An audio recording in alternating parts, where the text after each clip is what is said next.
نبیوں کو اللہ نے معصوم بنایا. اب اللہ نے سب کو معصوم بنایا اور نبیوں کو اللہ تعالیٰ نے یہ محنت دے کر بھیجا کہ تم جا کر انسانوں کو بتاؤ اور سمجھاؤ کہ کامیابی والی محنت اور ملک اور مال والی محنت نہیں ہے. کامیابی والی محنت وہ ہے جس سے ایمان بنے، اعمال صالحہ تیار ہوں. اس بات کو چونکہ نبیوں کو سمجھانا اللہ نے ان کے ذمے لگایا، اس لیے اللہ نے اکثر نبی وہ بھیجے جن کے پاس ملک نہیں تھا اور مال نہیں تھا.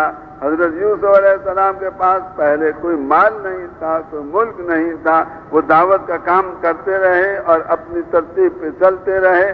اللہ نے ایک دن ان کو اٹھا کر جیل خانے سے وزارت کے تخت پر لے جا کر ان کو اللہ نے بٹھا دیا اور ایک خواب کے ذریعے سے ان کی اس عزت افزائی کو اللہ نے وجود عطا فرمایا. اب سارے نبی جو آئے وہ سارے کے سارے ایک ہی دعوت لے کر آئے کہ کیا انسانوں اللہ سے کامیابی لینی ہے، اس کے لیے ایک ہی ذریعہ ہے، لا الہ الا اللہ. تو جو نبی آتا اس کا نام آگے لگ جاتا. فنوح صفی اللہ. اب موسیٰ کے آگے کیا لگتا؟ کلیم اللہ. اور ابراہیم علیہ السلام کے آگے کیا لگتا؟ خلیل اللہ. اور حضرت عیسیٰ علیہ السلام کے آگے کیا لگتا؟ وعیسیٰ روح اللہ. اور اللہ تعالیٰ نے ان میں ایک حضرت موسیٰ علیہ السلام بھی اللہ نے بھیجے، جن کو اللہ تعالیٰ نے ایسی معجزے ان کو عطا فرمائے کہ جو قرآن ان کے ذکر سے بار بار بھرا ہوا ہے. سنت موسیٰ علیہ السلام مدین سے آ رہے تھے اپنی بیوی بچوں کو لے کر، اور ارادہ تھا کہ فرعون نے میرے قتل کے وارنٹ جاری کر رکھے، اگر میں شہر بڑے میں گیا اور میں پکڑا گیا تو میں قتل ہو جاؤں گا. لہذا دل میں یہ سوچ کے آ رہے تھے اب میں ملک مصر میں جاتا ہوں، کسی گاؤں میں چھپ کر اپنی باقی زندگی گزار لوں گا. اب کوہ طور کے پاس پہنچے، اللہ نے ان کو رستے سے ہٹا دیا. اب راستہ بھی ان کو جانے کا آگے نہیں مل رہا. اتنے میں دیکھا کہ سامنے آگ ہے. کہنے لگے اپنے گھر والوں سے آپ سب یہاں ٹھہرو، میں جاتا ہوں اور جا کر آگ لے کر آتا ہوں اور ان سے راستہ بھی آگے کا پوچھ کر آتا ہوں. اب حضرت موسیٰ علیہ السلام پہنچے تو کیا دیکھا؟ سبز درخت ہے اور اس میں سے روشنی ظاہر ہو رہی. جب اور قریب گئے تو آواز آئی اس سبز درخت میں سے، اننی انا اللہ، بے شک میں اللہ ہوں، لا الہ الا انا، میرے سوا کوئی معبود حقیقی نہیں ہے. تو اللہ تعالیٰ نے موسیٰ علیہ السلام کو دعوت دی اور موسیٰ علیہ السلام اس دعوت سے فوراً متاثر ہوئے. اللہ نے فرمایا کہ آپ سے ہم نے بڑا کام لینا ہے، فرعون کے پاس آپ کو بھیجنا ہے، اس کی تیاری کرنے کی ہمیں آپ کی یہاں ضرورت ہے. آپ بیٹھیں، ہماری بات دھیان اور توجہ سے سنیں. اب موسیٰ علیہ السلام نے یہ نہیں فرمایا اے اللہ مجھے تھوڑی اجازت دے دو، میں جا کے بیوی بچوں کو کچھ انتظام کراؤں، کچھ ان کو آگ بھی دے آؤں اور ان کو تسلی بھی دے، میں پھر آ جاؤں گا. پھر یہ جو آتے ہیں نا بیان ہوتا ہے اس وقت بات بنتی ہے اور پھر آدمی کہتا ہے میں پھر دیکھ لوں گا. یہ شیطان کا بہت بڑا حربہ ہے انسان کو ترقیات سے روکنے کے لیے. حضرت موسیٰ علیہ السلام بیٹھ گئے.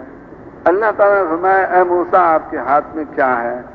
حضرت موسیٰ علیہ السلام نے عرض کیا اے باری تعالیٰ میرے ہاتھ میں لاٹھی ہے، اتوکل علیہا، اس پہ میں ٹیک بھی لگاتا ہوں، وَأَحُشُّ بِهَا عَلَىٰ غَنَمِي، اور میں اپنی بکریوں کو پتے بھی درختوں کے جھاڑ کے کھلاتا ہوں. اللہ تعالیٰ نے فرمایا اچھا القھا، اے موسیٰ جو آپ کے ہاتھ میں لاٹھی ہے اس کو آپ زمین پہ ڈال دو. تو موسیٰ علیہ السلام نے یہ نہیں فرمایا اے باری تعالیٰ آپ مجھے فرما رہے ہیں کہ لاٹھی کو پھینک دو، یہ تو میرے فائدے مند چیز ہے، میں اس کو کیوں پھینکوں؟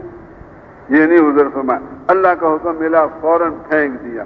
کوئی نیا کام نہیں تھا. اللہ نے جب موسیٰ علیہ السلام روزانہ اپنی لاٹھی کو زمین پر پھینکتے تھے، لیکن اس دن جو پھینکا اللہ کے حکم دینے کی وجہ سے وہ لاٹھی ایک دم سانپ بن گئی. اور جو سانپ بنی نظر پڑی تو دیکھتے موسیٰ علیہ السلام تو ولّا مدبرن، وہاں سے تشریف لے گئے دوڑتے ہوئے پشت پھیر کر. اللہ تعالیٰ نے فرمایا اے حضرت موسیٰ ہم نے آپ کو حکم دیا کہ لاٹھی کو پھینکو، آپ نے لاٹھی کو پھینکا، ہم نے اس کو سانپ بنا دیا، آپ نے ہمارے حکم کو ماننے کی طاقت کا اندازہ لگا لیا۔ اب ہم آپ سے کہتے ہیں خذھا ولا تخف سنعیدھا سیرتھا الاولی، اب سانپ کو پکڑیں اور ڈرے نہیں، ہم اس کو پہلی حالت پہ واپس لے آئیں گے۔ اب آتا ہے کہ اب جو اللہ نے حکم دیا کہ پکڑو اس سانپ کو، تو یہ نہیں ڈرتے ڈرتے جا رہے ہوں کہ دم سے پکڑوں گا۔ اللہ کے اس فرمان سے حضرت موسیٰ علیہ السلام کے دل میں سے سانپ کا سارا ڈر اللہ نے اپنے کرم سے نکال دیا، اور پھر آگے گئے اور جہاں اس کا منہ تھا وہاں ہاتھ اپنا رکھا، رکھتے ہی اللہ نے سانپ کو لاٹھی بنا دی۔ اللہ نے دکھایا اے حضرت موسیٰ، میرے حکم کو ماننے کی اتنی طاقت میں نے آپ کو دکھائی ہے کہ لاٹھی کو سانپ بنا دیا اور سانپ کو لاٹھی بنا دیا۔ یہ میں آپ کو یہ بات سمجھانا چاہتا ہوں۔ آپ کو اب میں ایک کام کے لیے بھیج رہا ہوں، آپ جائیں اور فرعون کے دربار میں جائیں اور جا کر اس کو آپ دعوت دیں ایمان کی، اسلام میں داخل ہونے کی۔ تو دعوت کے لیے ہم آپ کو بھیجنا چاہتے ہیں۔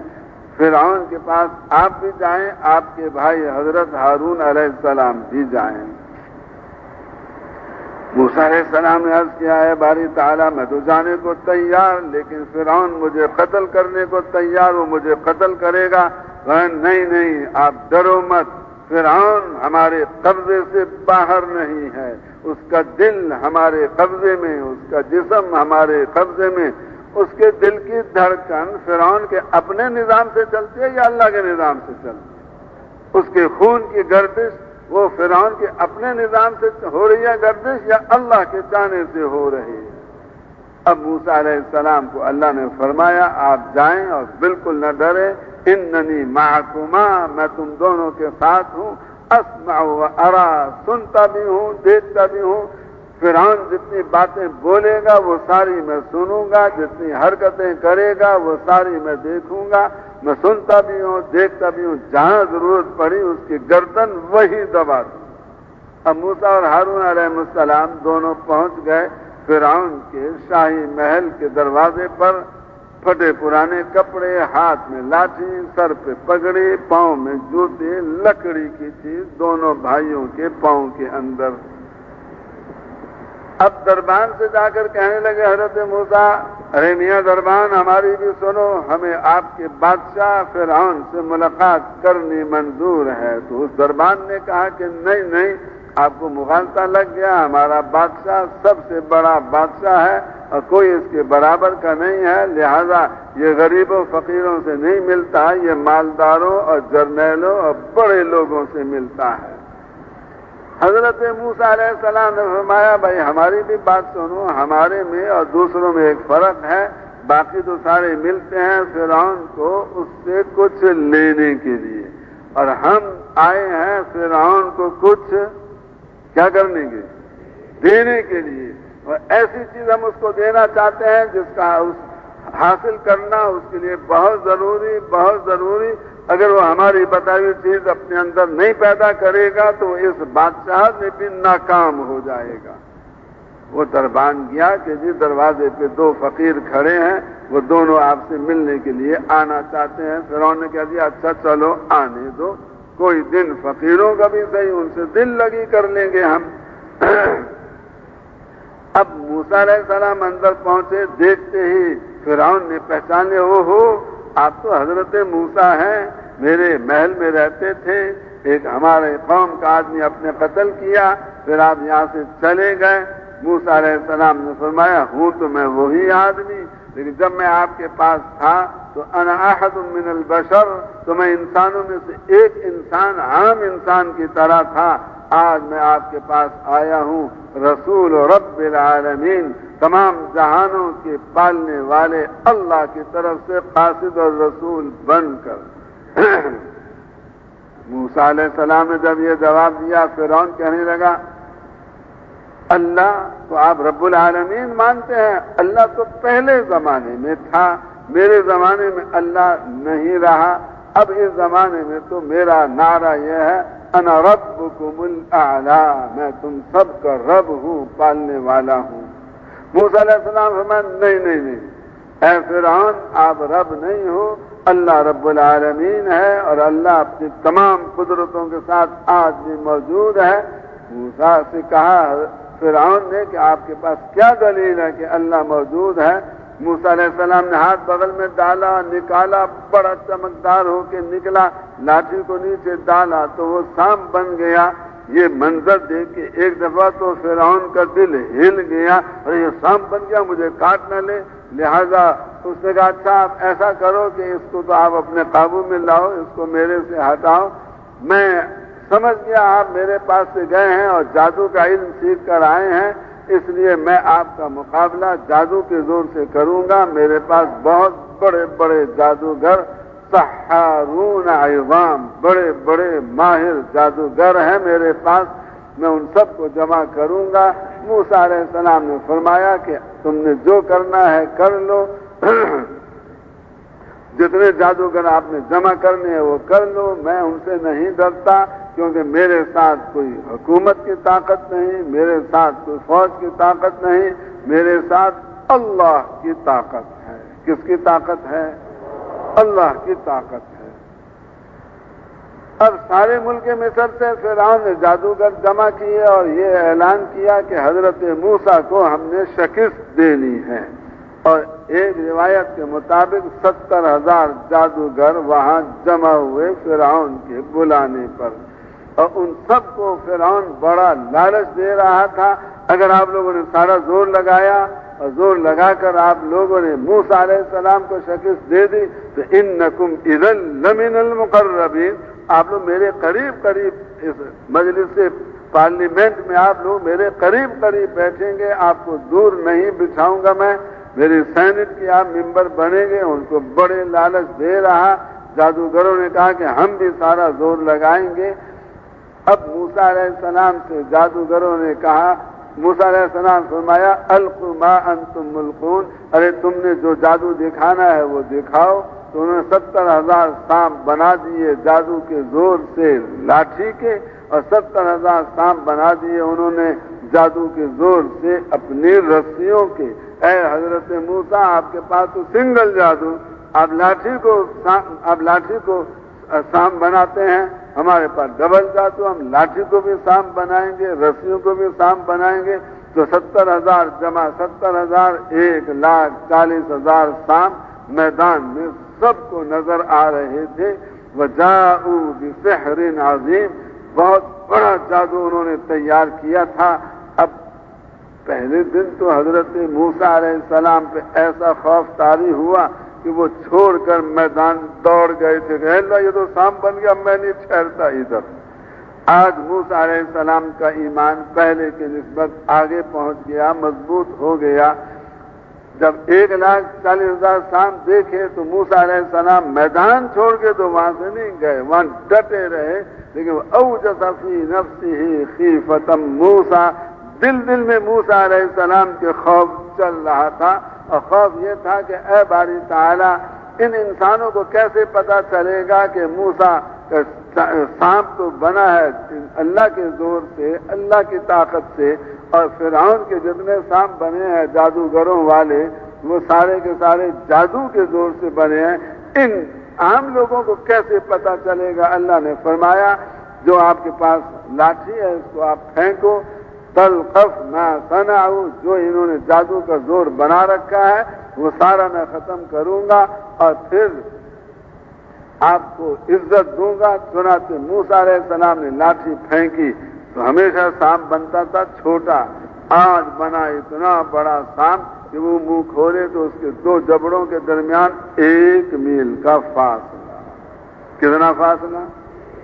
یعنی 1 کلومیٹر کے اوپر، یعنی 8 فرلانگ، 5 فرلانگ پہ 1 کلومیٹر بنتا ہے، تو 1.5 کلومیٹر سے زیادہ اس کا منہ کھولا، اور اس نے جادوگروں کے سانپوں کو اپنے پیٹ میں ڈالنا شروع کیا۔ ڈالتے ڈالتے وہ 1,40,000 سانپ سارے کے سارے حضرت موسیٰ علیہ السلام کے سانپ کے پیٹ میں چلے گئے۔ جادوگر اپنے فن کے ماہر تھے، اس لیے وہ سمجھ گئے کہ یہ جادو کی طاقت سے نہیں ہوا، یہ اور کسی طاقت سے ہوا ہے۔ تو سارے جادوگر بیک زبان پکار اٹھے آمنا برب العالمین رب موسیٰ و ہارون۔ اب اس میں کیا ہے؟ ہم تبلیغ والوں کے لیے اس میں بہت بڑا سبق ہے، اور وہ سبق یہ ہے کہ ہم تو کسی کے دشمن نہیں، ہم تو سارے انسانوں کا بھلا چاہتے ہیں، فائدہ چاہتے ہیں۔ کیوں بھائی؟ ہم کسی کے دشمن ہیں بھائی؟ ہم چاہتے ہیں ہمارے دوستوں کو بھی اللہ جنت میں لے جائے اور اللہ ہمارے دشمنوں کو بھی جنت میں لے جائے۔ ہم تو اتنا بڑا دل اپنا بنانا چاہتے ہیں۔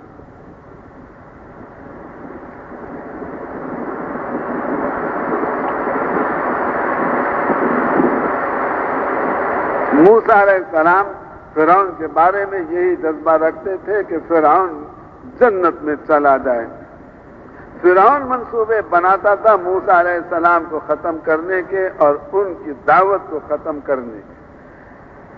ایسے ہمارے زمانے میں جو ہمارے تبلیغی کام کے شیاطین الانس والجن مخالف ہیں، وہ اسکیمیں ہمارے خلاف بھی بنائیں گے، لیکن ہمیں ان کی اسکیموں سے کوئی خطرہ نہیں ہے، کوئی ہمیں ڈر نہیں ہے، کہ یہ حضرت موسیٰ علیہ السلام کے اس قصے میں اللہ نے دکھایا۔ اسکیم بنائی فرعون نے، خرچہ ہوا فرعون کا۔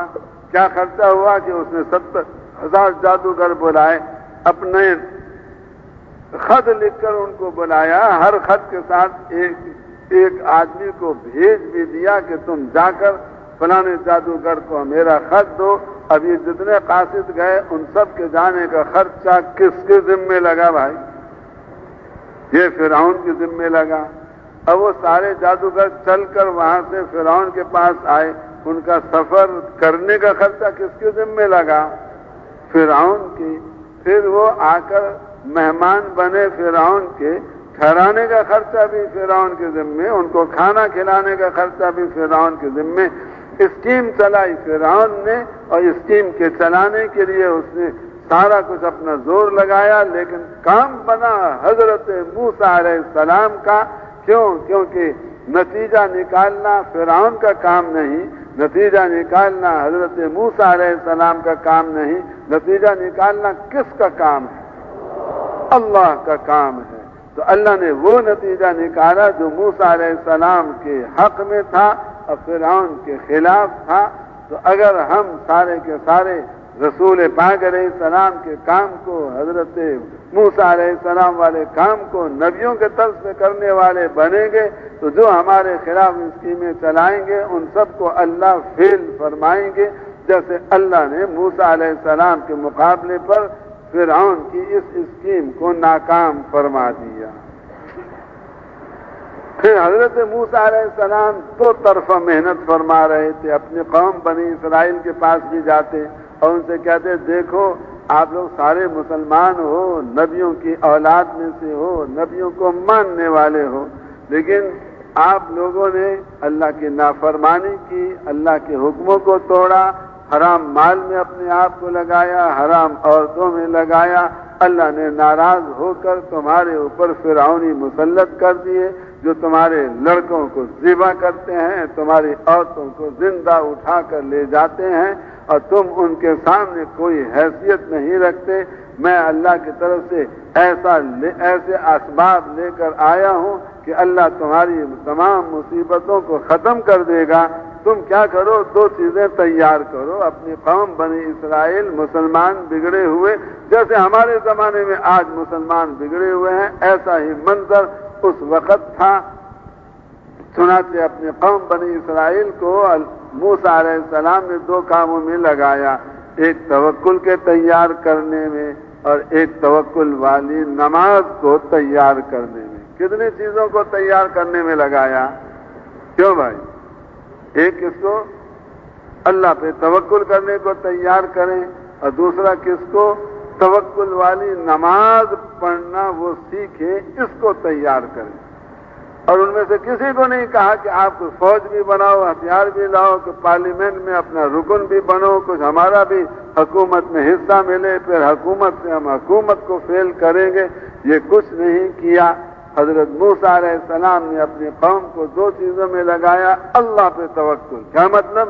کہ آپ سب اپنے دل میں سے فرعون کی عظمت نکال دو۔ یہ فرعون اللہ کے بغیر کچھ نہیں کر سکتا، اس کی فوج اللہ کے ارادے کے بغیر کچھ نہیں کر سکتی، اور اس کے ہتھیار تمہاری ذرہ برابر بھی نقصان نہیں پہنچا سکتے، کیونکہ سارا کا سارا معاملہ ایک اللہ کے ہاتھ میں ہے۔ اور آپ یہ یقین جانو کہ فرعون اللہ کے قبضے اور قدرت میں ہے، لہذا تمہیں فرعون سے ڈرنے کی کوئی ضرورت نہیں، لیکن جب تمہیں ضرورت پڑے تو نماز پڑھ کے اللہ سے مانگو۔ مثلا فرعونی آیا، اس نے آ کر آپ کے بیٹے کو ذبح کر دیا، آپ فرعون کی عدالت میں جا کر مقدمہ دائر نہ کرو، آپ اللہ کی عدالت میں جا کر مقدمہ دائر کرو۔ اللہ کی عدالت میں مقدمہ دائر کرنے کے لیے نہ کوئی وکیل کرنے کی ضرورت، نہ کوئی فیس بھرنے کی ضرورت، وضو کرو، نماز پڑھو، آپ کی طرف سے اللہ کی عدالت میں مقدمہ دائر ہو جائے۔ تو جو بھی ان کو پریشانی آتی نماز پڑھ کے اللہ سے مانگنے میں لگتے جاتے۔ اپنے قوم کو تو ان دو چیزوں کے تیار کرنے پہ لگایا، اللہ پہ توکل اور توکل والی نماز۔ اب دوسرا کام یہ شروع کیا ہے، فرعون کو اس کی قوم کو جا کر حضرت موسیٰ علیہ السلام دعوت دیتے۔ اب دعوت دیتے دیتے اللہ نے بڑے معجزے موسیٰ علیہ السلام کے ظاہر فرمائے۔ کبھی ان کے کھانے کو، فرعونیوں کے کھانے کو مینڈک بنا دیا، کبھی اللہ نے ان کے کھانے کو خون بنا دیا۔ ایک دفعہ اللہ نے فرعونیوں کے کھانے کو خون بنایا، یعنی فرعون بیٹھا، اس کے سارے وزراء اور جرنیل بیٹھے، کھانا بڑا مزیدار، بڑا شاندار، اور لقمہ بنایا اور منہ میں ڈالا، ڈالتے ہی لقمہ ایک دم خون میں تبدیل ہو گیا۔ اب وہ گھبرا گئے کہ میرے منہ میں تو خون آ گیا، لہذا اس کو باہر لقمے کو نکالا تو اب وہ خون کی جگہ پھر پہلے جیسا لقمہ بن گیا۔ اب بڑے پریشان، باہر نکالتے تو لقمہ منہ میں ڈالتے ہیں تو یہ خون بنتا ہے۔ کہنے اب فرعون کا، اس کے سارے قوم کا اللہ نے کھانا پینا یوں بند کر دیا، جو چیز کھائیں پیئیں منہ میں جاتے فوراً خون بن جائے۔ اب یہ بادشاہ لوگ، وزیر لوگ یہ فقر و فاقہ کے ساتھ ایک دن بھی نہیں گزار سکتے، اور ایک ذرہ برابر بھی کام نہیں۔ ان کے تو ٹینکی فل کرو، ان کو کھلاؤ پلاؤ، پھر یہ کچھ کام کر سکتے ہیں۔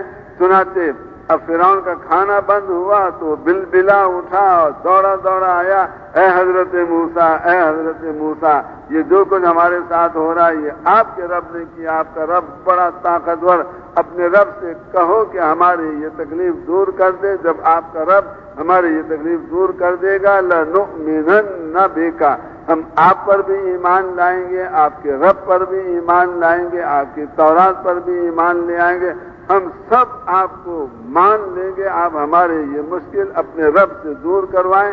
موسیٰ علیہ السلام نے دعا مانگی، اللہ نے وہ مصیبت ان کی دور کر دی۔ اب کھانے پہ دوبارہ بیٹھے، اب کھاتے ہیں تو روٹی ہے اور سالن ہے۔ روٹی اور سالن یہ خون میں تبدیل نہیں ہوتے۔ پیٹ بھر گیا۔ موسیٰ علیہ السلام تشریف لائے، اے فرعون تمہارا پیٹ بھر گیا، کھانا پورا کھا لیا؟ کہنے گا جی ہاں۔ فرمانے لگے کہ آپ نے ہم سے وعدہ کیا تھا کہ آپ کی مصیبت اللہ دور کر دے گا، تو آپ ہمارے اللہ پر ایمان لائیں گے، ہمارے اوپر ایمان لائیں گے، جو آپ نے وعدہ کیا اس کو پورا کریں۔ تو فرعون کہنے لگا اجی حضرت موسیٰ آپ جائیں تشریف لے جائیں، میں بڑا مکار اور چالاک انسان ہوں، میں نبیوں کو بھی چکر دے دیتا ہوں، میں نے آپ کو چکر دیا کہ میں آپ کی اس اوپر ایمان لاؤں گا، میں نہیں لاتا ایمان۔ ایسے موسیٰ علیہ السلام کے 40 سال خرچ ہوئے فرعون کو دعوت دینے پر، اپنے قوم بنی اسرائیل کو کلمے نماز کے تیار کرنے پر، توکل اور نماز کے تیار کرنے پر 40 سال لگے حضرت موسیٰ علیہ السلام کے۔ اب 40 سال جب پورے ہو گئے، محنت کا زمانہ، اور اللہ نے فرما دیا کہ اب ہم آپ کو غیبی مدد سے ہم آپ کے سارے مسائل کو ٹھیک کریں گے۔ اللہ نے فرمایا اپنے قوم کو لے کر چلے، تو رستہ بھول گئے، شام کو چلے، صبح وہیں کھڑے تھے جہاں شام کو پہنچے تھے، اور فرعون کو خبر ملی کہ یہ بنی اسرائیل، یہ 6 لاکھ انسان ہیں، یہ سارے کے سارے ہمارا ملک مصر چھوڑ کے جا رہے ہیں اور فلسطین میں جا کر آباد ہوں گے۔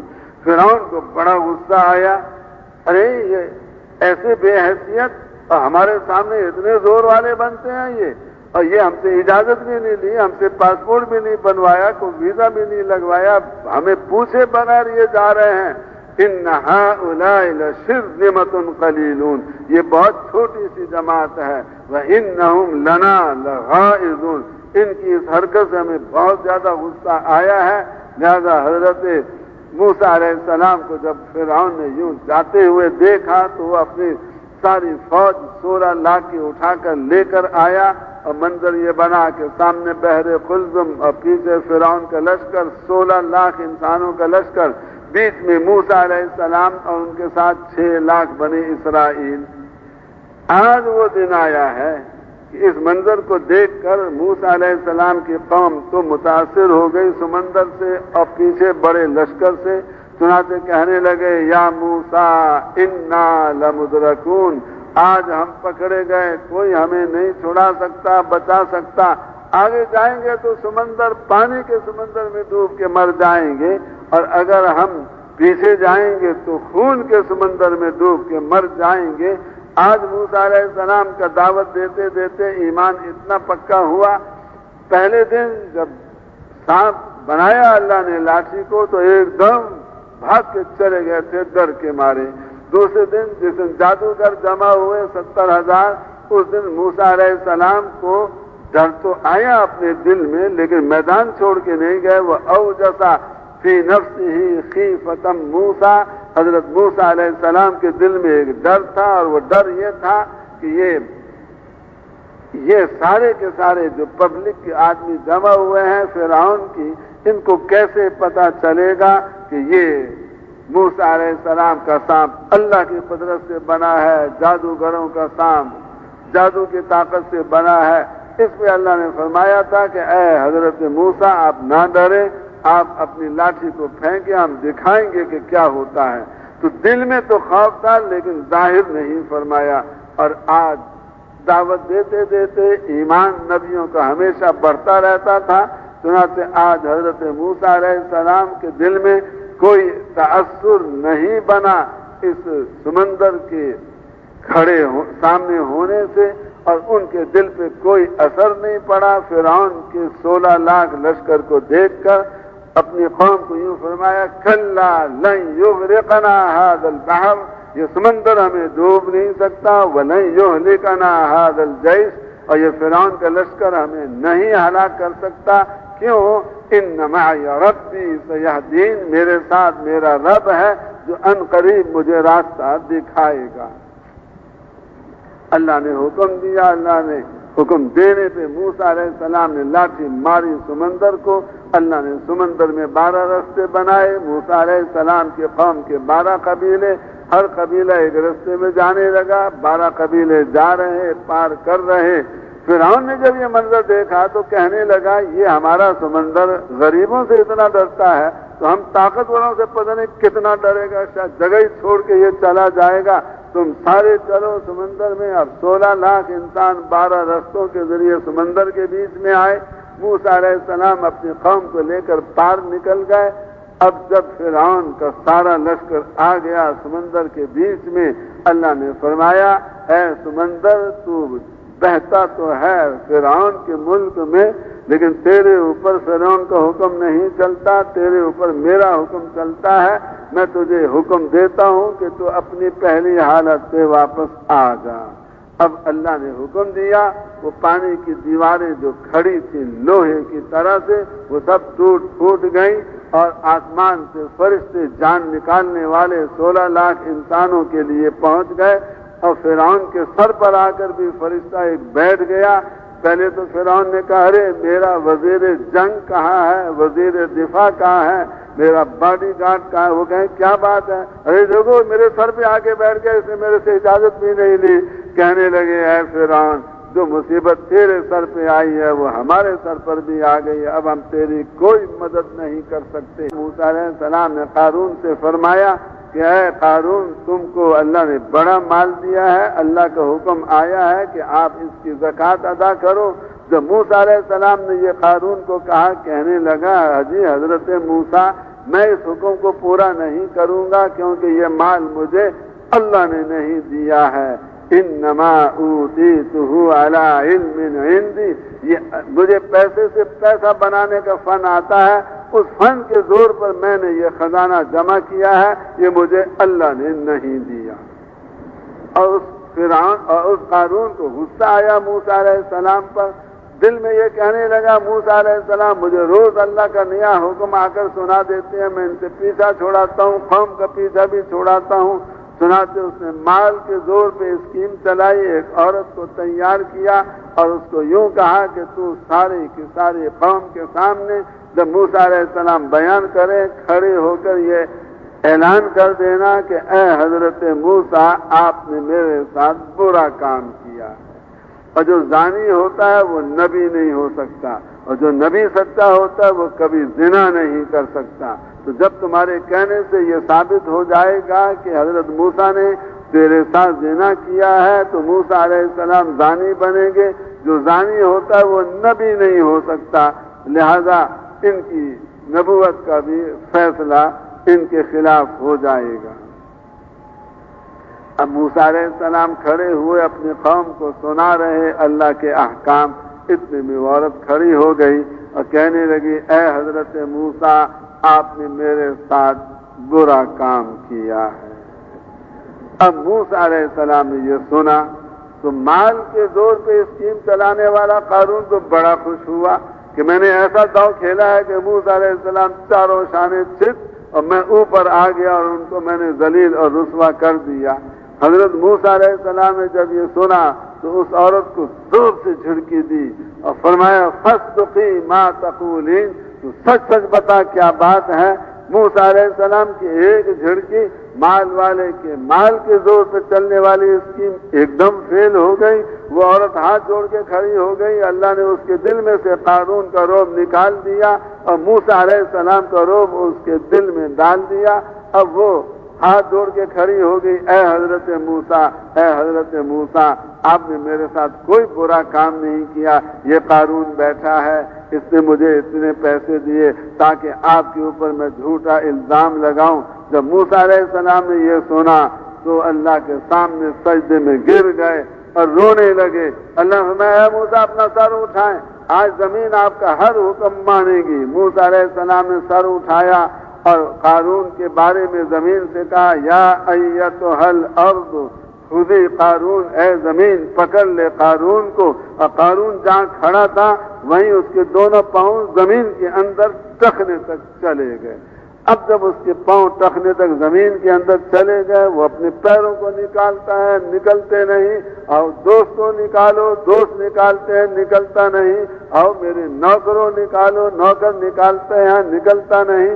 اللہ کے ہاں دیر ہے اندھیر نہیں ہے، اللہ نہ پکڑے تو نہ پکڑے، لیکن اللہ جب پکڑنے پر آئے وَإِنَّ بَطْشَ رَبِّكَ لَشَدِيدٌ، تو اللہ کی پکڑ بہت سخت ہوتی۔ اب حضرت موسیٰ علیہ السلام کے سامنے ہاتھ جوڑ کر قارون کھڑا ہو گیا، اے حضرت موسیٰ مجھ سے غلطی ہوئی، مجھے معاف کریں اور مجھے زمین سے نکالیں۔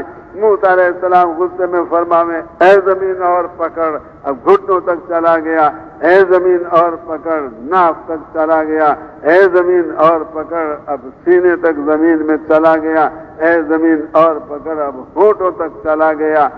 اب موسیٰ علیہ السلام نے فرمایا کہ جاؤ اور جا کر اس کا خزانہ بھی لاؤ، اور اس کا خزانہ منگوایا اور منگوا کر اس قارون کے سر پہ رکھ دیا۔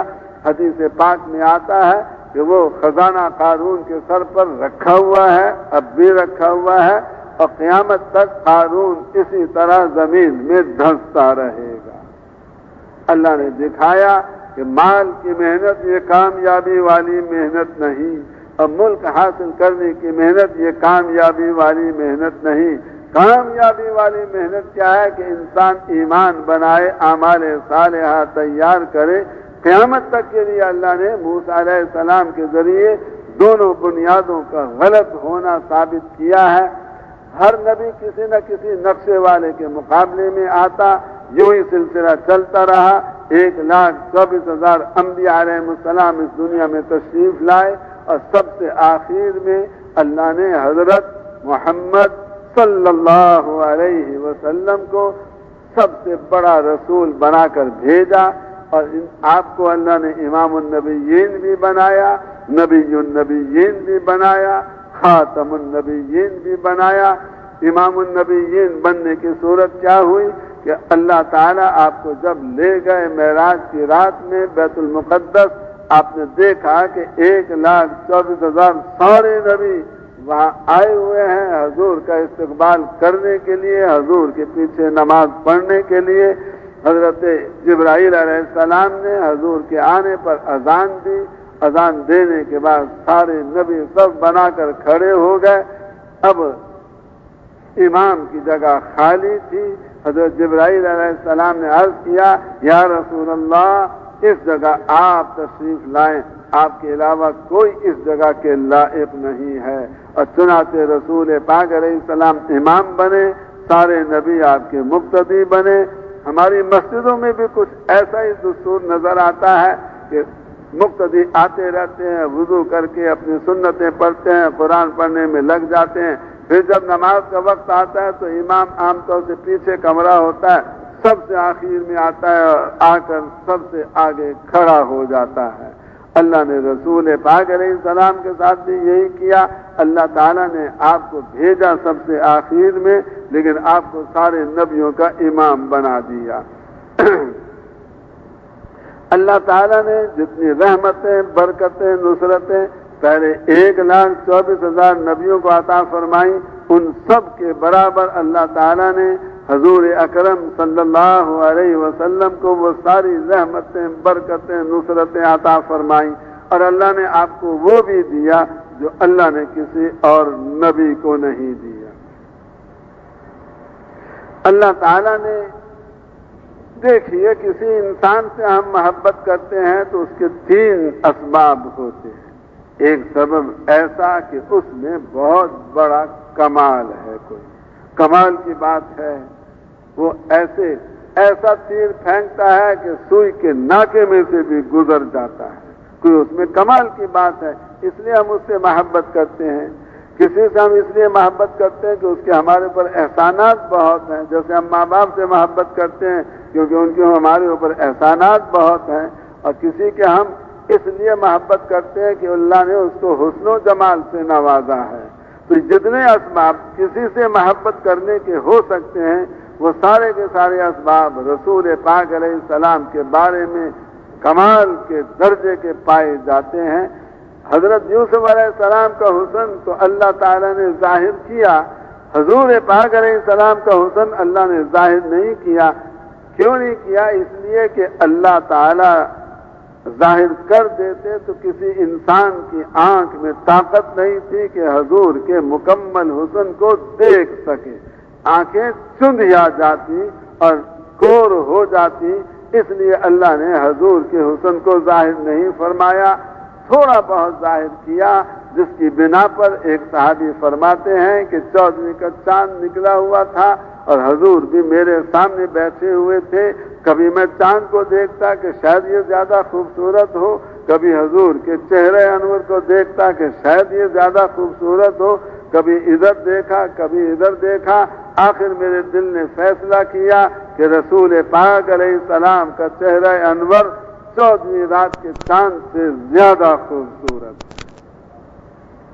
اللہ نے آپ کا جسم بڑا خوشبودار بنایا تھا، آپ کسی گلی میں سے گزر جاتے تو بعد میں جو صحابہ اس گلی میں آتے ان کو پتہ چل جاتا کہ میرے آقا ابھی تھوڑی دیر پہلے یہاں سے گزرے ہیں، کیونکہ مجھے ان کے گزرنے پر مشک کی خوشبو آ رہی ہے۔ آپ کو اللہ نے ایسا مشک والا جسم دیا تھا کہ آپ گلی میں جا رہے ہوتے، بچے گھروں کے باہر کھیل رہے ہوتے، آپ کسی بچے کے سر پہ اپنا دست مبارک پھیر دیتے تو اب اس کے سر میں اتنی خوشبو آ جاتی زیادہ کہ جب وہ اپنے گھر جاتا اس کی والدہ اس خوشبو کو سونگھ کر یہ سمجھ جاتی کہ آج حضور نے میرے اس بیٹے کے سر پر ہاتھ پھیرا ہے، ہاتھ میں اتنی خوشبو اللہ نے رکھی تھی۔ حضرت انس فرماتے ہیں کہ رسول پاک علیہ السلام آرام فرما رہے تھے، پسینہ آپ کے جسم پہ آ رہا تھا، میری والدہ اٹھی، انہوں نے ایک شیشی لی اور حضور کے پسینے کو اس شیشے میں جمع کرنے لگی۔ حضور نے پوچھا کیوں جمع کرتی ہو اے ام سلیم؟ عرض کیا یا رسول اللہ میرے پاس اصلی مشک ہے لیکن اصلی مشک میں خوشبو کم ہے، آپ کے پسینے میں اصلی مشک سے بھی زیادہ خوشبو ہے، اس لیے میں یہ جمع کر رہی ہوں کہ اپنی خوشبو میں ملاؤں تاکہ اس کی خوشبو 2 گنا زیادہ ہو جائے۔ اللہ نے آپ کو وہ سب کچھ دیا جو پہلے نبیوں کو دیا، اللہ نے آپ کو وہ بھی دیا جو کسی نبی کو نہیں دیا۔ 3 دفعہ اللہ نے آپ کو ہزاروں میل دور کی چیزیں دکھائیں۔ آپ معراج سے واپس آئے اور کفار مکہ کو صبح کے بعد آپ بتا رہے تھے میں ایسے پہلے بیت المقدس میں گیا، پھر وہاں سے سارے نبیوں کا امام بنا، پھر وہاں سے میں پہلے آسمان پہ گیا، پھر دوسرے پہ گیا، پھر سدرۃ المنتہا، پھر اللہ کے دربار میں گیا اور پھر واپس میں مکے میں پہنچ بھی گیا۔ جاتے وقت کنڈی ہل رہی تھی، واپس آیا تو بھی کنڈی اسی طرح سے ہل رہی تھی۔ اب کفار یہ کہیں کہ اے محمد کوئی آدمی ایک رات میں بیت المقدس ہو کے نہیں آ سکتا، آپ نہیں گئے۔ فرمایا میں گیا۔ کہنے لگے اچھا آپ گئے تو آپ بتائیں مسجد اقصی میں کتنے دروازے ہیں؟ یہ سوال بنتا نہیں ہے، کیونکہ آدمی کہیں جاتا ہے تو گنتا ہے کہ یہاں کتنے دروازے ہیں۔ آپ بتائیں مدنی مسجد کے کتنے دروازے ہیں بھائی؟ کوئی بتا سکتا ہے؟ آپ سینکڑوں دفعہ آپ آئے، دروازے کوئی نہیں گنتا، تو سوال بنتا نہیں تھا، لیکن سوال انہوں نے کر دیا۔ اللہ نے سارے پردے ہٹائے اور رسول پاک مکے کے مسجد حرام میں کھڑے اور آپ کو 1000 میل دور سے زیادہ بیت المقدس آپ کو مکے میں کھڑے کھڑے نظر آنے لگ گیا۔ آپ نے پوچھا کیا پوچھتے ہو؟ انہوں نے کہا بتائیں دروازے کتنے؟ آپ نے گن کے سارے دروازے بتائے، ستون کتنے گن کے، جو پوچھتے جائیں حضور دیکھ کے بتاتے جائیں۔ اللہ نے آپ کو مکے میں کھڑے کھڑے 1000 میل دور جو عمارت تھی بیت المقدس کی، اللہ نے آپ کو دکھائی۔ جب آپ کی مسجد بننے کا وقت آیا تو کیا ہوا؟ آپ مسجد کے قبلے کی دیوار بنانے لگے۔ اب قبلے کی دیوار کا عین قبلے کی طرف ہونا ضروری تھا۔ اللہ نے کیا کیا؟ آپ مدینہ منورہ میں کھڑے، اللہ نے سارے حجاب رستے سے ہٹائے اور مسجد نبوی سے حضور کو کھڑے کھڑے بیت اللہ شریف نظر آنے لگ گیا، اور اس کو دیکھ کے آپ نے فرمایا ایسے دیوار بناؤ 100% قبلہ رخ بنے گی۔ حضرت نجاشی جو حضور کے زمانے میں اسلام میں داخل ہوئے لیکن مدینے نہیں آئے، حضور کی زیارت نہیں کی، اس لیے تابعی بنے، صحابی نہ بنے۔ ان کا جب حبشے میں انتقال ہو گیا، اللہ نے حکم فرمایا یا رسول اللہ آپ نجاشی کی نماز جنازہ غائبانہ پڑھے۔ حضور نے تمام صحابہ کو اپنے پیچھے کھڑا کیا اور آپ کو اللہ تعالیٰ نے مدینے میں کھڑے کھڑے حضرت نجاشی کا جنازہ حبشے میں رکھا۔ اللہ آپ کو مدینے میں کھڑے کھڑے وہ حضرت نجاشی کا جنازہ دکھا رہے تھے، آپ دیکھ کر اس پر نماز جنازہ غائبانہ پڑھ رہے تھے۔ اللہ نے آپ کو وہ دیا جو سارے نبیوں کو دیا، اللہ نے آپ کو وہ بھی دیا جو کسی اور نبی کو اللہ نے نہیں عطا فرمایا۔ تو رسول پاک علیہ السلام کو اللہ تعالیٰ نے حسن و جمال بھی اعلیٰ درجے کا دیا، آپ کے کمالات بھی اعلیٰ درجے کے، آپ کے ہماری امت پر آپ کے احسانات بھی اعلیٰ درجے کے۔ اب اللہ تعالیٰ نے یہ بات بتائی کہ دیکھو اب رسول پاک علیہ السلام کے بعد اور کوئی نبی نہیں آئے گا، نبیوں والا کام اب آپ کی امت کرے گی۔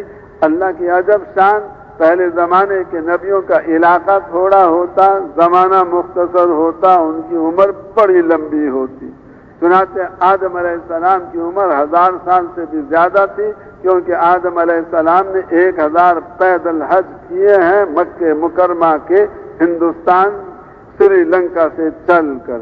1000 تو حج کیے، باقی پہلے اور بعد کی عمر معلوم نہیں کتنی ہوگی۔ حضرت نوح علیہ السلام کی عمر 950 سال تو ان کے تبلیغ فرمانے کے ہیں، لیکن پہلے کی عمر کتنی، بعد میں عمر کتنی، وہ ملائیں تو 1100-1200 سال آپ کی عمر بنتی ہے۔ اور حضرت ابراہیم علیہ السلام کی عمر 175 سال بتائی جاتی ہے۔ اب ان سب حضرات کی عمریں زیادہ، علاقہ تھوڑا، زمانہ مختصر، اللہ اگلا نبی بھیج دیا کرتے۔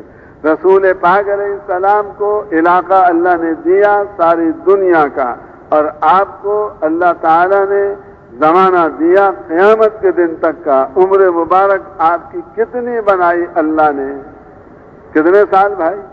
63 سال، 40 سال اس دعوت کے کام کے شروع کرنے سے پہلے کے محنت کرنے کا زمانہ آپ کا کل 23 سال بنا۔ اس وجہ سے اللہ تعالیٰ نے کسی نبی کی امت کو نبی کے کام میں شریک نہیں فرمایا۔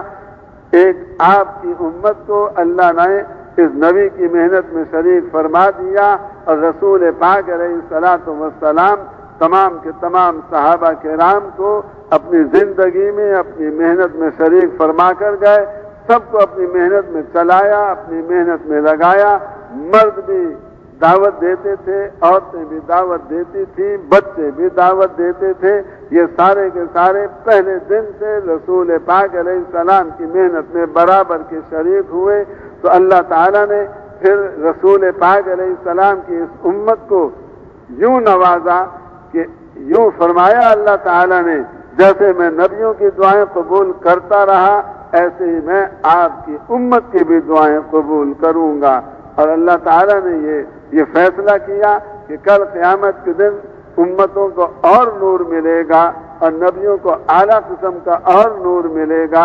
حضور کی اس امت کو اللہ تعالیٰ دوسری امتوں والا نور نہیں دیں گے۔ حضور کی اس امت کو اللہ تعالیٰ کن کا نور دیں گے بھائی؟ نبیوں والا نور اللہ تعالیٰ اس امت کو کل قیامت کے دن عطا فرمائیں گے۔ تو اب رسول پاک علیہ السلام کی 23 سالہ محنت کا نتیجہ یہ نکلا، 1,24,000 صحابہ حضور کی محنت والے، حضور کی نیابت پہ چلنے والے، حضور کے کام کو کرنے والے تیار ہو گئے۔ اب حج میں جب تشریف لائے تو حضرت ابراہیم علیہ السلام آئے تو وہ اکیلے تھے، ان کے ساتھ ان کے بیٹے تھے۔ لیکن جب رسول پاک علیہ السلام اپنی محنت کو مکمل فرما کر انتقال سے 3 مہینے پہلے حج پر آئے تو آپ کے ساتھ آپ کی بیٹیاں بھی تھیں، آپ کے نواسے بھی تھے، آپ کی نواسیاں بھی تھیں، آپ کی خالائیں رضائی وہ بھی تھی، آپ کی والدہ محترمہ بھی آپ کے ساتھ نہیں تھی، لیکن دائی حلیمہ آپ کے ساتھ حج کے سفر میں بتائی جاتی ہیں۔ اور پھر رسول پاک علیہ السلام کے چچا بھی آپ کے ساتھ تھے۔ اللہ کے دربار میں عرفات کے میدان میں جب آپ اللہ کے سامنے حاضر ہوئے تو عرض کیا ہے باری تعالیٰ، میں نے 23 سال محنت کیا جس میں 1,24,000 یہ سب کے سب تیار ہوئے ہیں، ان سب کی گردنیں حضرت اسماعیل علیہ السلام کی طرح تیرے حکم پر کٹنے کے لیے تیار ہیں۔ اور رسول پاک علیہ الصلوۃ والسلام نے اللہ کو پیش کیا 23 سال کی کمائی کا نتیجہ، اور عرفات سے مزدلفے میں گئے، مزدلفے سے آپ تشریف لے گئے مینا میں ہفتہ اتوار پیر 3 دن رہے، اور اس 3 دنوں میں آپ نے ایک بیان فرمایا جس میں اللہ نے آپ کا معجزہ ظاہر فرمایا۔ وہ معجزہ کیا ظاہر فرمایا؟ اللہ تعالیٰ نے آپ کی آواز کو 1,24,000 تمام صحابہ کے کانوں تک پہنچا دیا۔ صحابہ فرماتے ہیں فتحت اسماعنا، ہمارے کانوں کی سننے کی طاقت کو بڑھا دیا گیا۔ نزدیک والا جیسے حضور کی آواز کو سن رہا تھا، سب سے آخری صحابی بھی اسی طرح سے حضور کی آواز کو سن رہا تھا۔ اس میں آپ نے بیان فرمایا، اس میں آپ نے ارشاد فرمایا فَلْيُبَلِّغِ الشَّاهِدُ الْغَائِبَ۔ آپ بتا رہے تھے اس سفر کے دوران مختلف انداز سے کہ میں اب دنیا سے جانے والا ہوں، میرے چند مہینے باقی رہ گئے ہیں۔ کبھی آپ فرماتے لعلکم لا ترونی بعد عامی ھذا، شاید تم مجھے اگلے سال اس دنیا میں نہ دیکھ سکو۔ کبھی آپ فرماتے تھے انی مقبوض، مجھے عن قریب دنیا سے اٹھایا جانے والا ہے۔ تو آپ بتا بھی رہے تھے کہ میرے جانے کا وقت قریب آ گیا۔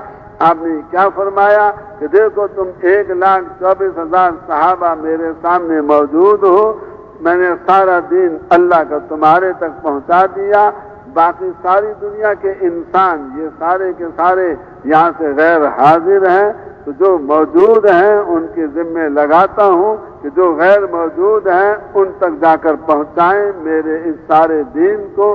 تو رسول پاک علیہ السلام نے عالمی ذمہ داری اپنی اجتماعی طور پر اس امت کو عطا فرمائی ہے۔ حج کے سفر میں 3 مہینے کے بعد رسول پاک علیہ السلام کا انتقال ہوا، جس کا یہ نتیجہ نکلا کہ صحابہ کرام جماعتیں بن کر چلے اللہ کے رستے میں دعوت دینے کے لیے، حضور کی نیابت والی ذمہ داری کو ادا کرنے کے لیے۔ اب جب یہ صحابہ کرام چلے، اللہ نے غیبی نصرتوں کے دروازے کھولے، اور پھر مصر سے پہلے والا علاقہ فلسطین اور اردن اور شام اور لبنان اور عراق اور کویت اور بحرین اور قطر، امارات، مسقط، یمن، اور جو ایران، آذربائیجان، خراسان، بلوچستان اور یہ سارا علاقہ ہے، یہ سارا کا سارا 11 سال میں اسلام کے اندر داخل ہو گیا۔ فلسطین سے افغانستان تک کے لاکھوں کافر مسلمان ہو کر اسلام میں آ گئے، اسلام کو سیکھ کر اس پہ چلنے والے بن گئے، بلکہ وہ بھی صحابہ کے ساتھ چل کر دین کی محنت میں اپنا سب کچھ لگانے والے بنے۔ پھر صحابہ کرام نے توجہ فرمائی مغرب کی طرف اور فلسطین سے چلے، مصر میں سن 22 ہجری میں پہنچے، یعنی حضور کے انتقال کے 12 سال کے بعد صحابہ مصر میں داخل ہوئے، وہاں سے لیبیا گئے، لیبیا سے تیونس گئے، تیونس سے الجزائر گئے، الجزائر سے مراکش پہنچے۔ یہ سارا سفر صحابہ کرام نے 6 سال میں کیا، اور اس سارے علاقے میں جو صدیوں کا کفر تھا وہ اللہ نے مٹا دیا، اور اللہ تعالی نے ان تمام صحابہ کرام کی برکت سے ان تمام علاقوں اور ملکوں والوں کو اسلام میں داخل کر دیا۔ اور سن 28 ہجری میں صحابہ کرام کی جماعت چلی اور سمندر کو انہوں نے پار کیا، اور اسپین میں صحابہ کرام کے قدم مبارک پڑے، اور اسپین میں صحابہ کی قبریں، پرتگال میں صحابہ کی قبریں، اور فرانس کے جنوب میں صحابہ کی قبریں بتائی جاتی ہیں۔ تو میرے بھائیوں اور دوستوں اور بزرگوں، رسول پاک علیہ الصلوۃ والسلام جس محنت کو کر کے گئے، اس محنت پہ ساری امت کو لگا کر گئے۔ اب اس امت میں جو دکھ کی بات ہے کہ اس زمانے میں آ کر امت اپنے نبی کو بھی بھول گئی ہے، نبی کی سنتوں کو بھی بھول گئی ہے، اور نبی کی طرف سے جو ذمہ داری آئی ہے اس کو بھی بھول گئی ہیں۔ اور ہمارے نبی پاک علیہ السلام اپنی امت کو کبھی نہیں بھولتے تھے۔ آپ کا جب انتقال ہونے لگا، آپ نے کسی کو وصیت نہیں فرمائی، کسی رشتہ دار، بیوی کو، نواسے کو نہیں وصیت فرمائی، آپ نے ایک وصیت فرمائی، اپنی امت کو وصیت فرمائی، الصلاۃ وما ملکت ایمانکم، نماز کا خیال رکھنا، اپنے ماتحتوں کا خیال رکھنا، جس سے سب سے زیادہ محبت ہوتی ہے اسی کو آدمی وصیت کرتا ہے۔ تو آپ کی وصیت بھی اپنی امت کو، آپ نے ایک حدیث میں بتایا کہ میں اس دنیا سے جب چلا جاؤں گا تو ہر ہفتے میں میری امت کے اعمال میرے سامنے پیش کیے جائیں گے، میں اچھے اعمال دیکھوں گا تو خوش ہوتا رہوں گا، اور جب میں اپنی امت کے برے اعمال دیکھوں گا تو فرمایا استغفر لہم، میں ان کے لیے استغفار میں لگ جاؤں گا۔ اس وقت بھی رسول پاک علیہ السلام اپنی امت سے ہرگز غافل نہیں، آپ اپنی امت کے لیے استغفار میں لگے ہوئے ہیں، اور آپ کا استغفار جیسے اس دنیا کی زندگی میں امت کے لیے نفع مند تھا، اسی طرح سے اب عالم برزخ میں جہاں آپ ہیں، آپ کا اپنی امت کے لیے استغفار فرمانا یہ بھی امت کے لیے نفع مند ہے۔ اور کل قیامت کا دن آئے گا، سارے انسان نفسی نفسی پکاریں گے۔ ایک ہمارے نبی پاک علیہ السلام کے بارے میں آتا ہے کہ آپ نفسی نفسی نہیں پکاریں گے، آپ پکاریں گے امتی امتی امتی، آپ کو اپنی امت کا فکر ہوگا۔ قیامت کے دن اپنی امت کو آپ ہرگز نہیں بھولیں گے۔ حضرت انس فرماتے ہیں میں نے پوچھا یا رسول اللہ آپ کو ملنا ہو کل قیامت کے دن تو کہاں ملوں؟ فرمایا یا پل صراط پہ آ جانا یا ترازو اعمال پہ آ جانا یا حوض کوثر پہ آ جانا۔ اب کیوں کھڑے ہوں گے؟ رسول پاک علیہ السلام پل صراط پر اس لیے نہیں کھڑے ہوں گے کہ آپ کو گزرنے کے لیے راستہ نہیں مل رہا، آپ گزرنا چاہیں تو تمام انسانوں سے پہلے پل صراط سے گزر سکتے ہیں۔ اب صرف اس لیے کھڑے ہوں گے اس پل صراط کے پاس تاکہ میری امت کا کوئی آدمی اس پل صراط سے گر کر دوزخ میں نہ چلا جائے۔ امت کے غم اور فکر میں آپ پل صراط پہ کھڑے ہوں گے۔ اور کیوں کھڑے ہوں گے ترازو اعمال کے پاس؟ اس لیے نہیں کھڑے ہوں گے کہ آپ کے اعمال تولے جائیں۔ اعمال تو اس کے تولیں گے جس کے پاس برائیاں بھی ہوں اچھائیاں بھی ہوں۔ رسول پاک علیہ السلام کے سارے اعمال حسنات اور خیرات اور برکات اور اچھائیاں ہی اچھائیاں اس لیے کھڑے ہوں گے کہ میرے کسی امتی کے گناہ اس کی نیکیوں سے زیادہ نہ ہو جائیں۔ آپ کیوں کھڑے ہوں گے حوض کوثر پر؟ اس لیے نہیں کھڑے ہوں گے کہ آپ خود پانی پئیں، اس لیے کھڑے ہوں گے کہ میرے امتی میرے پاس آئیں اور میں اپنی امت کو اپنے ہاتھ سے پانی پلاؤں۔ اللہ ہمیں آپ کو سب کو حوض کوثر کا پانی پینا نصیب فرمائے۔ اتنا آپ اپنی امت کو اتنا یاد رکھنے والے ہیں، اتنا یاد رکھنے والے ہیں کہ ایک حدیث میں آتا ہے کہ آپ کے لیے مقام محمود ایک ممبر کی شکل میں لایا جائے گا، اللہ آپ کا اکرام فرمائیں گے، فرشتے کہیں گے اے ہمارے پیارے نبی، اللہ نے آپ کے اکرام کے لیے یہ ممبر بھیجا، آپ اس پہ بیٹھ جائیں۔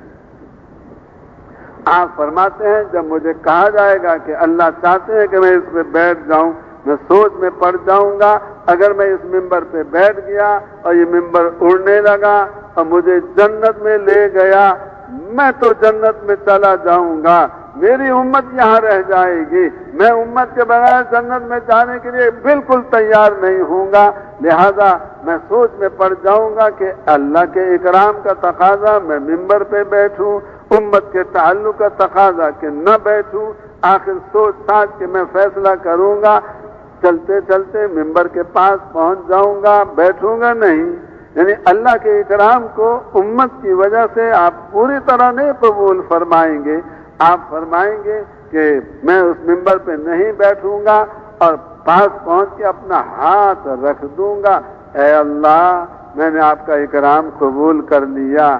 اور کیوں ایسا کروں گا؟ ممبر جب اڑ کر جنت میں جانے لگے تو میں ہاتھ اٹھا کر اس میدان حشر میں اپنی امت کے پاس رہ جاؤں۔ یہ قربانی کوئی کسی کے لیے نہیں دے سکتا کہ اپنی جنت میں جانے کا انتظام ہو رہا ہو اس کو کسی دوسرے کی وجہ سے چھوڑ دے۔ جو قربانی رسول پاک علیہ السلام اپنی امت کی وجہ سے کل قیامت کے دن فرمائیں گے، ہمارے نبی پاک علیہ السلام تو ایسے ہمیں کبھی نہیں بھولتے، مرتے دم نہ بھولے، عالم برزخ میں نہ بھولیں، قیامت کے دن نہ بھولیں۔ ہم آپ کے نالائق امتی ایسے کہ اپنی دنیاوی خواہشات میں لگ کر اور اپنے مزوں اور اپنی تفریحات میں لگ کر ہم نبی پاک علیہ السلام کو بھی بھول گئے اور جو ان کی طرف سے ہمارے ذمہ کام لگا اس کو بھی بھول گئے، ہم آپ کی سنتوں کو بھی بھول گئے۔ ہمارا مسلمان بھائی اٹھتا ہے صبح کو اور اس کے چہرے پر اللہ تعالی سنت کے بال دیتا ہے، ہمارا مسلمان بھائی حضور کی سنت والے بالوں کو اپنے چہرے سے اتار کر گندی نالی میں پھینک دیتا ہے۔ کتنا دل دکھتا ہوگا رسول پاک علیہ السلام کا اس کیفیت کو دیکھ کر۔ تو اللہ تعالیٰ فرمائیں گے اے ہمارے پیارے نبی، آپ اپنے آپ کو امت کے لیے اتنا قربان کرنے پر آئے ہوئے ہیں کہ آپ امت کی وجہ سے اپنے جنت میں جانے کے انتظام کو بھی آپ قبول نہیں کر رہے ہیں۔ ہمارا بھی فیصلہ ہے کہ ہم آپ کے جانے سے پہلے کسی نبی کے پہنچنے پر جنت کا دروازہ نہیں کھولیں گے۔ چنانچہ آتا ہے کچھ نبی پہنچ جائیں گے، دروازہ کھٹکھٹائیں گے، اندر سے داروغہ پوچھے گا کیوں کون ہے دروازہ کھٹکھٹانے والا؟ وہ نبی جواب دیں گے میں فلاں نبی ہوں۔ اندر سے جواب آئے گا کہ جنت کا دروازہ آپ کے لیے نہیں کھلے گا، یہ دروازہ صرف ایک حضرت محمد علیہ السلام کے آنے پر کھولے گا۔ تو اللہ تعالیٰ یہ صلہ دیں گے آپ کو کہ آپ امت کے لیے اتنی قربانی دیں گے، اللہ تعالیٰ فرما دیں گے کہ جب تک محمد علیہ السلام اپنی امت کو ساتھ لے کر جنت کے دروازے پہ نہیں پہنچیں گے ہم یہ جنت کا دروازہ کسی کے لیے نہیں کھولیں گے۔ تو میرے بھائیوں اور دوست اور بزرگوں، رسول پاک علیہ السلام نے اس دنیا میں اپنی امت کے لیے اپنا پسینہ بہایا، اس امت کے لیے اپنا خون بھی بہایا اور اس امت کے لیے اپنے آنسو بھی بہائے۔ اتنا روتے تھے آپ اپنی امت کے لیے جس کا ہم اندازہ نہیں کر سکتے۔ آخر نبی کا بھی ہمارے اوپر حق ہے یا نہیں ہے؟ بتائیں بھائی، نبی پاک علیہ السلام کا ہمارے اوپر حق ہے یا نہیں ہے؟ تھوڑا ہے یا زیادہ؟ اور زیادہ ہے یا بہت زیادہ؟ اور اس میں سے کتنا حق ہم نے ادا کیا؟ آپ کی امت کے لیے ہم نے کیا کیا ہے؟ کتنا وقت ہم نے امت کے لیے خرچ کیا؟ کتنا مال ہم نے لگا دیا حضور کی امت کے لیے؟ آپ اپنا سب کچھ لگا دیں، آپ اپنا خون بھی ہماری وجہ سے بہا دیں۔ آپ کے خون کو اللہ نے اتنا قیمتی بنایا ہے، سارے انسانوں کا خون جمع کرو اور ایک طرف حضور کے خون کا ایک قطرہ رکھو تو اللہ کے نزدیک کون زیادہ قیمتی ہوگا، سارے انسانوں کا خون یا رسول پاک علیہ السلام کا خون؟ آپ کے خون کو اتنا قیمتی بنایا اللہ نے، وہ بھی آپ نے اپنی امت کے لیے بہا دیا۔ تو میرے بھائیوں اور دوست اور بزرگوں، رسول پاک علیہ السلام کی محبت کا تقاضا ہے آپ ہمارے لیے ایک کریں، ہم آپ کے لیے 10 کرنے والے بنیں۔ آپ حضور ہمارے لیے 100 خرچ کریں، ہم آپ کے لیے 1,00,000 خرچ کرنے والے بنیں۔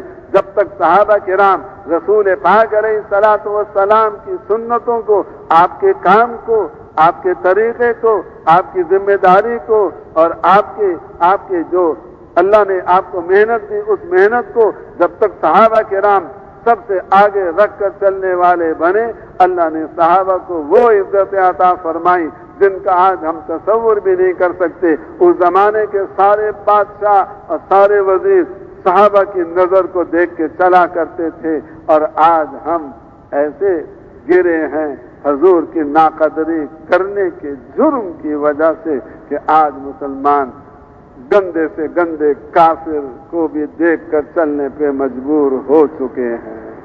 ہمارے بادشاہ، ہمارے وزیر ان ناپاک کافروں کو دیکھ کے، ان کی نظر کو دیکھ کے چلتے ہیں جن کا کوئی دن شراب پینے سے خالی نہیں جاتا، جن کی کوئی رات زنا سے خالی نہیں جاتی۔